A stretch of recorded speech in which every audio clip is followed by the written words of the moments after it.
phrase, "he's a narcissist," is one that I've been hearing more and more lately.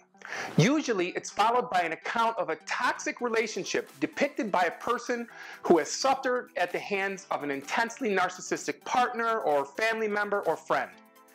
At this extreme, narcissism is a frightening and difficult to treat personality disorder. But like most traits, narcissism exists on a spectrum from healthy narcissism to severe narcissistic personality disorder.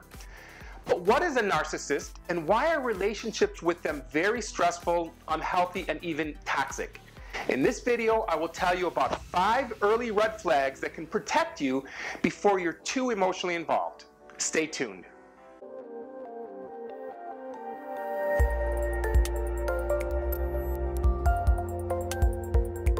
Hi everyone, welcome to my channel. I'm Dr. Antonio Borello.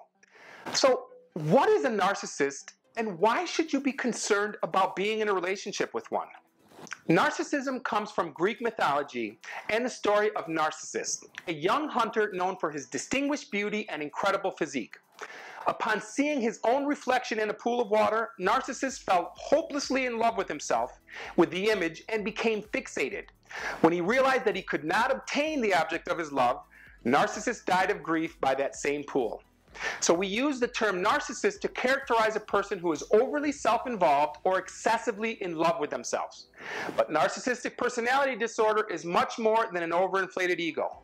I've detailed the symptoms of narcissistic personality disorder along with examples of how these symptoms might affect your relationships in an article I wrote, and I've linked it in the comment section below. But to quickly summarize, narcissistic personality disorder is a collection of maladaptive behavioral patterns or symptoms that are markedly different than what is accepted socially.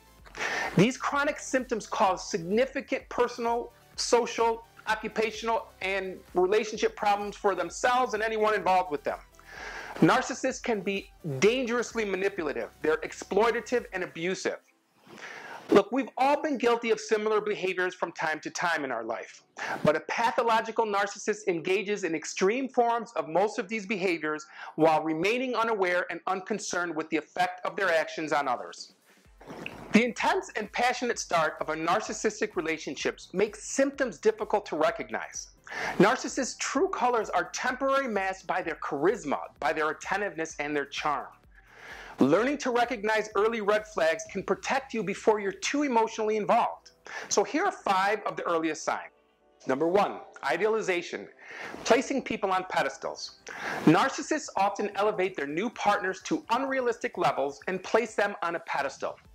This allows a narcissist to feel special by association. Their belief? I must be pretty amazing if she wants to hang out with me. This idealization or love bombing is one of the more difficult warning signs to accept, because she wants to see him every night. He wants to move in after a month. The narcissist may claim you're perfect for each other, that it's love at first sight, that you're soulmates, and other romantic sounding things. Unfortunately, the desirability of this behavior gives controlling narcissists the best opportunity to gain total control over their partner's schedule and life. Number 2, smear campaigns against prior lovers during your honeymoon period. In an abusive relationship, the honeymoon period is the illusionary calm before the storm. The narcissist holds themselves back until they gain their partner's trust and love. They are in their best behavior, which makes seeing their true colors much more difficult. Still, they are often more than willing to discuss their past relationships, which can give you valuable insight and possible warning signs. When talking about history, narcissists often describe past lovers as unstable and crazy and abusive. In addition, narcissists may even explain the smear campaign they waged against their former lover at the end of the relationship. Pay attention and listen for examples of triangulation or validations from Narcissist Support Network. Of course, they hide behind a cloak of feigned innocence as they explain their genuine concern for the well-being of past lovers.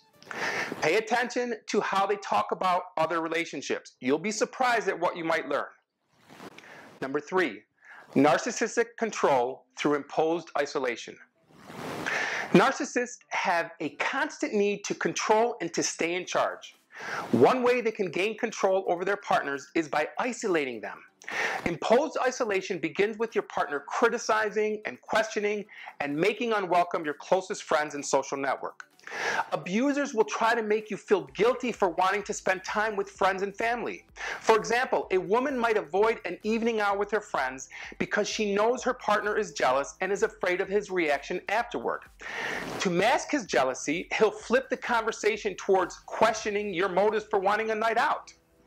Number 4, emotion dodging and emotionally unavailable. As things progress and get more serious, we start to see new signs developing. One is finding that your partner dodges emotions or is emotionally unavailable. See, deep down, narcissists are very insecure and have tremendous difficulties with feelings of vulnerability. As a result, they dodge and avoid any expressions of insecurity, of fear, and hurt. They avoid showing this vulnerability at all costs and often change the subject when feelings come up, especially their own. Even during an angry fit of rage, the narcissist may still try to deny their anger. Number 5, emotional projection. Because narcissists have difficulty coping with their emotions, they often try to rid themselves of negative emotions by claiming or accusing others of having the very experience that they're feeling. Narcissists not only project their negative feelings on other partners, they actively coerce and stir up and convince their partners that they are experiencing that feeling. For example, a narcissist may lash out in rage at their partner, accusing them of always being angry. Then they continue this tirade until their partner is angry. Narcissists also say and do things to make their partners question or doubt their attractiveness, intelligence, accomplishments, and competence. Doing so makes the narcissist feel like they can shine in comparison. Look, observing any of these signs once doesn't mean you should run for the hills. But if you're seeing multiple warning signs or a progressive pattern develop, you should be concerned. Be wise and trust your instincts and protect yourself. If something doesn't sound or feel right, do what's best for you and keep yourself safe. So I'm sure many of you are nodding your head and thinking, gosh, that's exactly what I was dealing with. You're not alone. Narcissistic personality disorder is one that's more prevalent, and being in a relationship with a person that has narcissistic personality disorder is like nothing else. It's extremely difficult to deal with. And again, they hold back their true behaviors in an attempt to gain control over you. So they know that they need to be on their best behavior so that they can slowly gain more and more control over you, and that's when their true colors come out. So that's a scary thing. You need to be able to recognize the early warning signs, the early red flags, and to get away quickly. Another thing that I know is that whenever I'm in the presence of someone who has a personality disorder, I feel it. I feel it in my gut. It's not even, I don't even have to go through the list of symptoms. I just feel it. Maybe that's because of my experience as a psychologist or my work, that I've worked with many of these people. But I think that many people have that same gut feeling that something just isn't right. That there's no way that person should have got so upset over that little incident. Or you can't believe at how angry they got at you because of this. Or they're accusing you of something that is far from the truth. So pay attention to your gut. If you have a story or a similar situation, please share in the comments below. And take a moment to subscribe if you haven't already, and hit that like button. I hope you've enjoyed this video. I'll see you in the next one. Number 3, narcissistic. Number 3, narcissistic control. Number 2,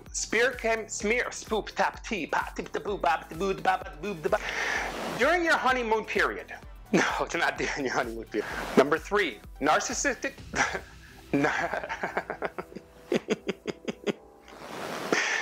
Okay. Or emotion dodging and emotional unavailability. Deep down, narcissists are very insecure and have tremendous difficulty with feelings of vulnerability.